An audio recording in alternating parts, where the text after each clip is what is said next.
Hello guys, video पूरी देख के जाए। इमरान जी ने बहुत अच्छी बात कही है कांग्रेस पार्टी के बारे में। इलियास को जिताए भैया। कि चाय बेचने वाला पूरा भारत बेच रहा है, इसी काम में हासिल उसे महारत बेच रहा है। कि रेल बिक गई, तेल बिक गया, बिका हवाई अड्डा। पहली बार मिला हूं आज चौधरी इलियास साहब से। इनके किस्से सुना करता था। किसी ने एक शेर कहा है कि हम सायादार पेड़ जमाने के काम आए, हम सायादार पेड़ जमाने के काम आए, और सूखने लगे तो जलाने के काम आए। और टूटी हुई तलवार कभी फेंकना नहीं, शायद ये दुश्मनों को डराने के काम आए। ये जो बुजुर्ग हैं ये हमारे सर का असासा है, हमारी दस्तार है, हमारी पगड़ी है, हमारा साफा है। ये जब तक है तब तक गनीमत समझो। और ऐसे बुजुर्गों के लिए कोई इधर उधर, कोई नफा नुकसान, कोई और सियासी बात नहीं सोची जाती। ये हमारा आपका वकार है।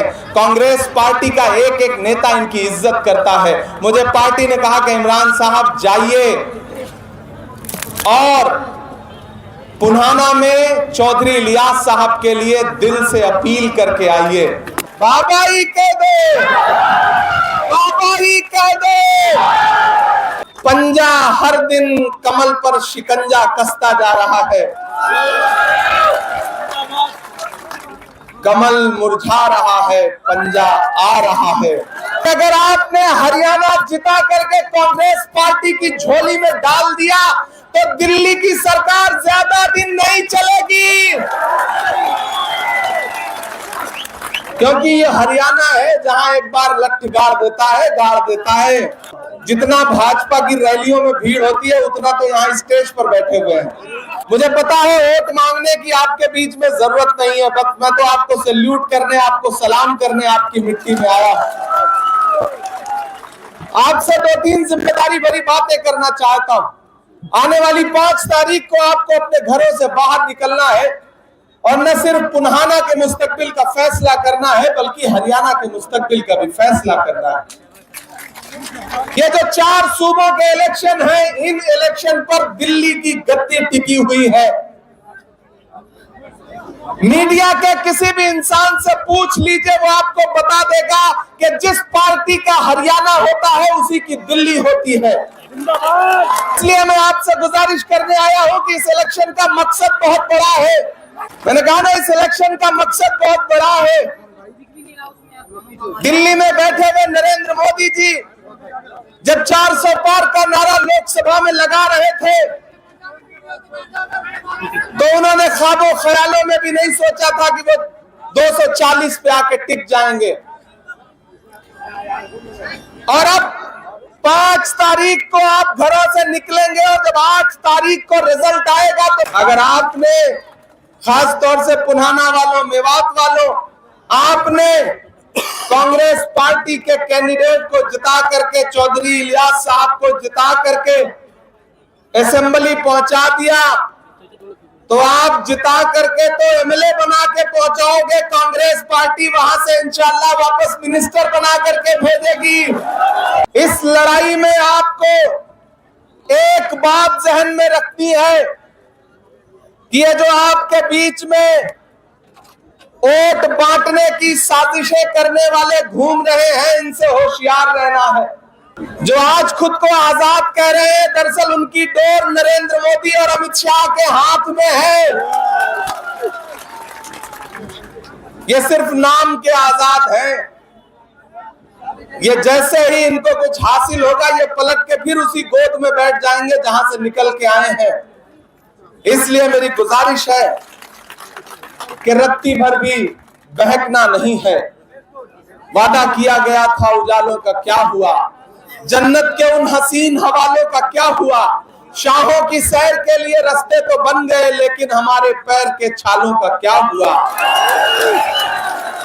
पिछले 10 साल में भारतीय जनता पार्टी ने हरियाणा को लूटने का काम किया है। यहाँ का नौजवान जो सेना में जाने के सपने पालता था, सेना में भर्ती होकर के सरहदों की हिफाजत के ख्वाब देखता था, उन ख्वाबों को भारतीय जनता पार्टी की दिल्ली में बैठी हुई सरकार ने अग्निवीर ला करके कुचल दिया। प्रधानमंत्री उधर नारा देते हैं बेटी बचाओ बेटी पढ़ाओ, और हरियाणा की वो बेटियां जो ओलंपिक मेडल लाती हैं, जब वो अपना हक मांगने के लिए दिल्ली के जंतर मंतर पर जाकर के बैठती है और इंसाफ की गुहार लगाती है, तो यही भाजपा सरकार की पुलिस हरियाणा की उन्हीं बेटियों को दिल्ली के जंतर मंतर पर घसीटने का काम करती है।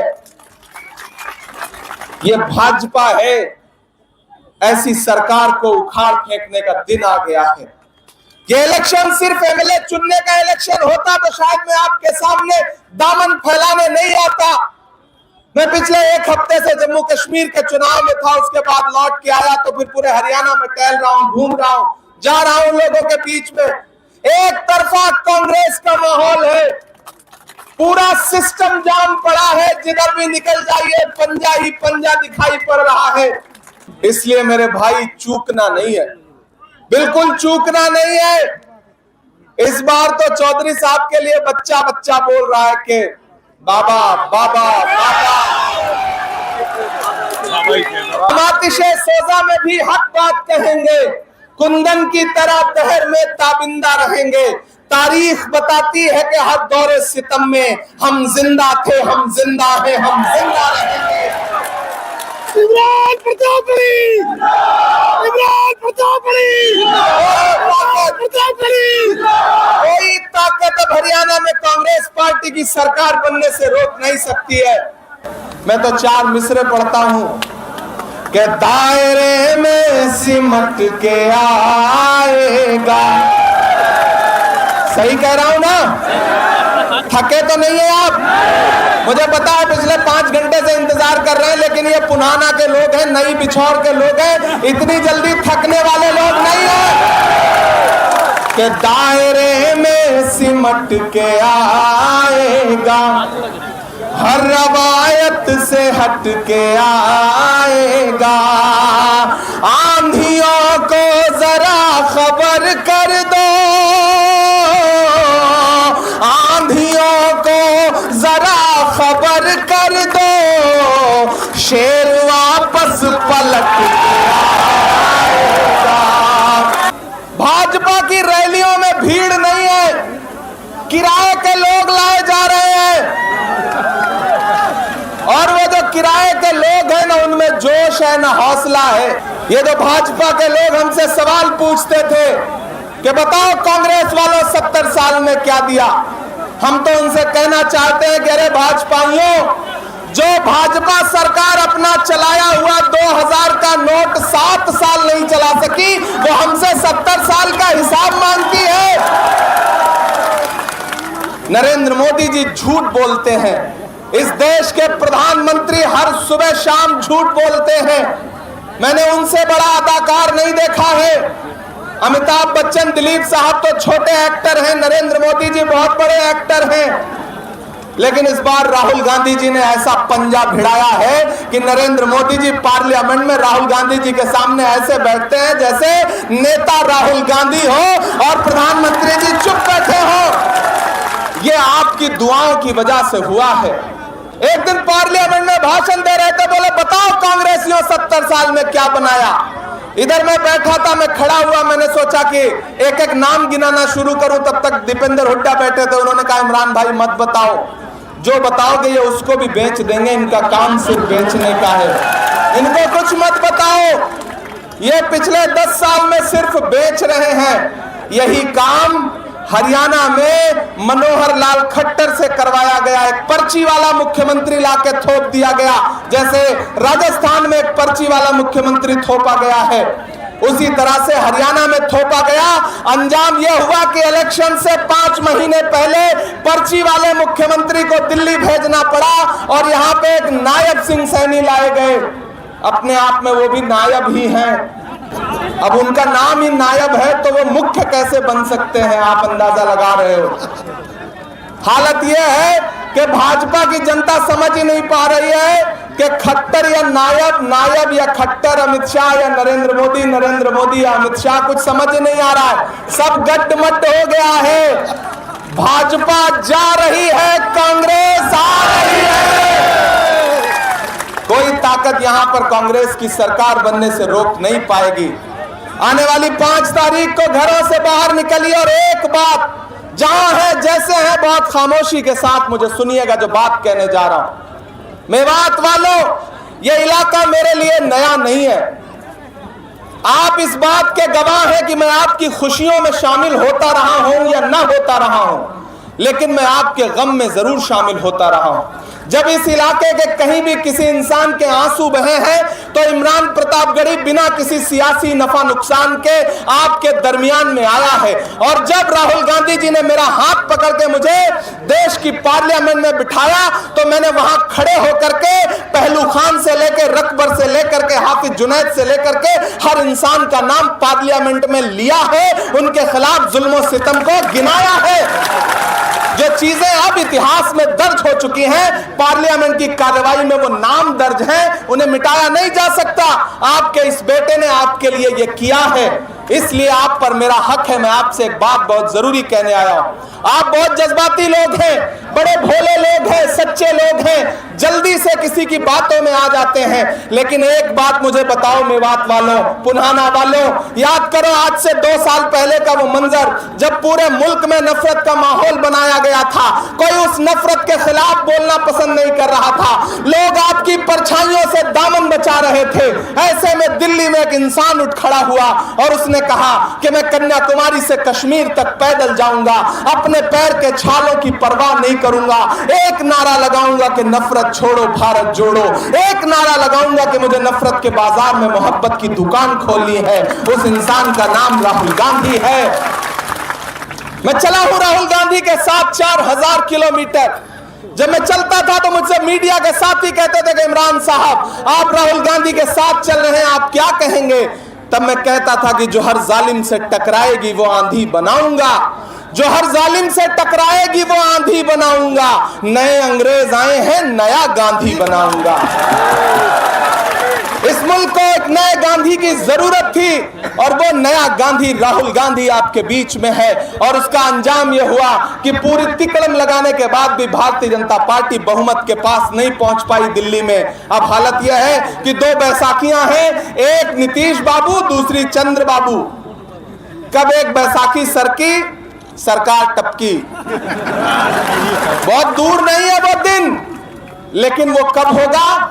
जब हरियाणा जिता करके कांग्रेस की झोली में डालोगे, क्योंकि जिसका हरियाणा होता है उसका पूरा जमाना होता है।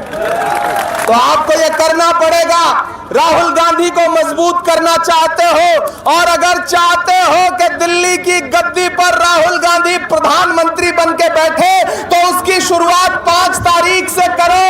घरों से निकलो, चौधरी इलियास के लिए हाथ के पंजे के सामने वाला बटन दबाओ, यहां कांग्रेस का मुख्यमंत्री बनाओ। और आने वाले दिनों में वो दिन दूर नहीं है जब दिल्ली में भी कांग्रेस पार्टी की सरकार बनेगी। और ये जितने नफरत के अलंबरदार हैं, ये अपनी नफरत लेकर के अपने अपने घरों में बैठ जाएंगे। आप तो इस बात पर ईमान रखते हो ना कि मजदूर का पसीना सूखने से पहले उसकी मजदूरी उसे दे देनी चाहिए। रखते हो ना इस बात पर ईमान? ये हमारे बुजुर्गों का कौल है। हम इस बात पर ईमान रखते हैं कि मजदूर का पसीना सूखने से पहले उसकी मजदूरी उसे दे देनी चाहिए। मैं आज पुन्हाना के नई बिछौर में 12 गांवों के तमाम सरपंचों, तमाम अवाम के बीच में खड़ा होकर के यह कहना चाहता हूं कि मैंने देखा है राहुल गांधी के पैर के छाले, मैंने देखा है राहुल गांधी के माथे का बहता हुआ पसीना। मैं आज पुन्हाना में आपसे राहुल गांधी की मजदूरी मांगने के लिए आया हूं और वो मजदूरी है कि राहुल गांधी जी ने चौधरी इलियास साहब को अपना प्रतिनिधि बना करके, नुमाइंदा बना करके आपके बीच में भेजा है। अब आपकी जिम्मेदारी है कि चौधरी इलियास साहब को असेंबली पहुंचाइए। मैं कोशिश करूंगा कि आप अपने इस बुजुर्ग को असेंबली विधायक बना के पहुंचाओ और कांग्रेस पार्टी इन्हें वापस मिनिस्टर बना करके आपके बीच में भेजे। ये मैं कोशिश करूंगा। नया पाने की चाहत में पुराना छूट जाता है। तुझे अपनाऊं तो मुझसे जमाना रूठ जाता है। मोहब्बत पढ़ने लिखने में बहुत आसान है, लेकिन मोहब्बत को निभाने में पसीना छूट जाता है। गर्मी बहुत है, आप कई घंटे से परेशान हैं।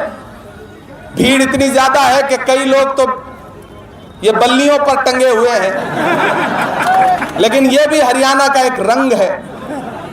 भारतीय जनता पार्टी को ढूंढने से भीड़ नहीं मिल रही है और यहां भीड़ जमीन पे आ नहीं रही है, बल्लियों पे बैठना पड़ रहा है। असली हरियाणा का मूड यही है।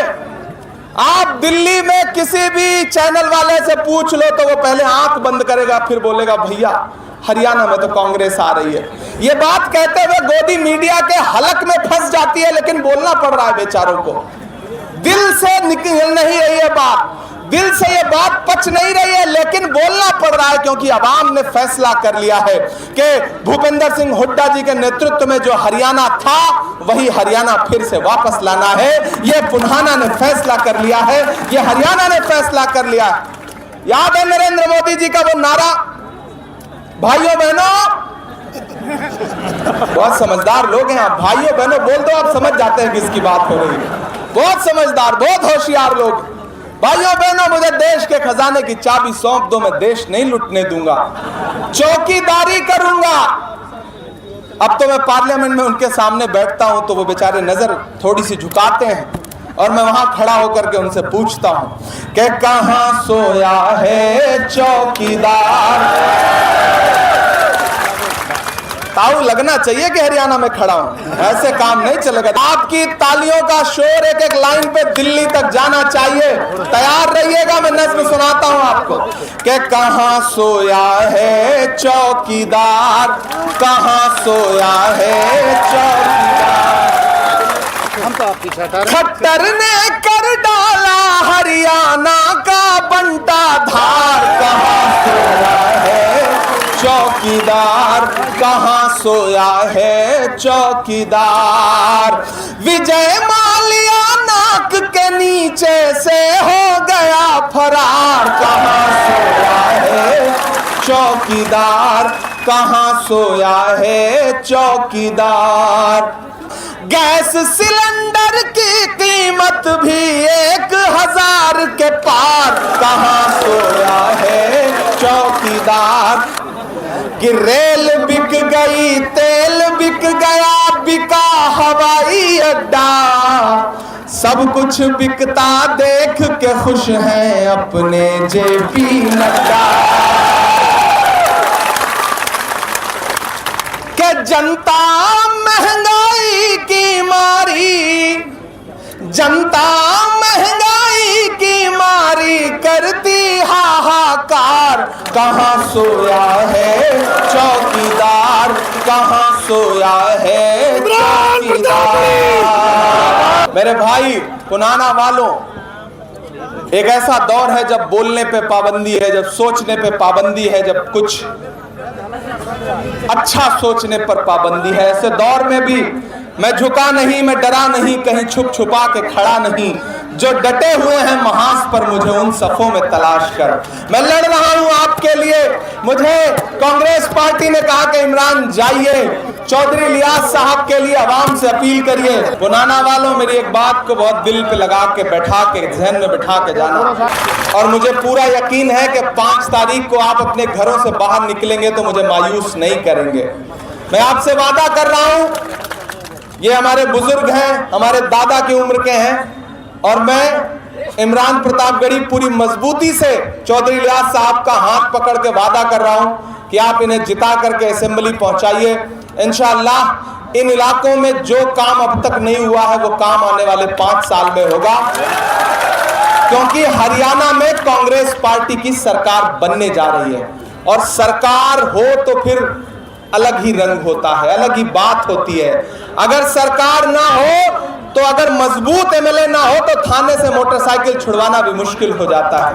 लेकिन सरकार हो तो चौधरी लियाज साहब जैसा बुजुर्ग फिर वो कुछ अलग ही काम करेगा।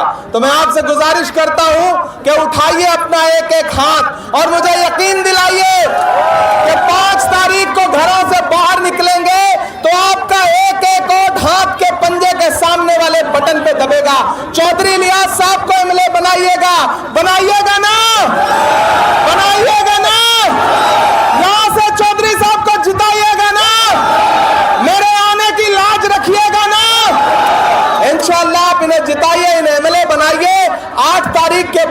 मैं पूरी कोशिश करूंगा कि ये जब फिर सरकार बना के वापस लौट के आए तो मैं फिर आपके बीच में आऊं शुक्रिया अदा करने, और इंशाअल्लाह जरूर आऊंगा, ये मेरा आपसे वादा है। बहुत शुक्रिया।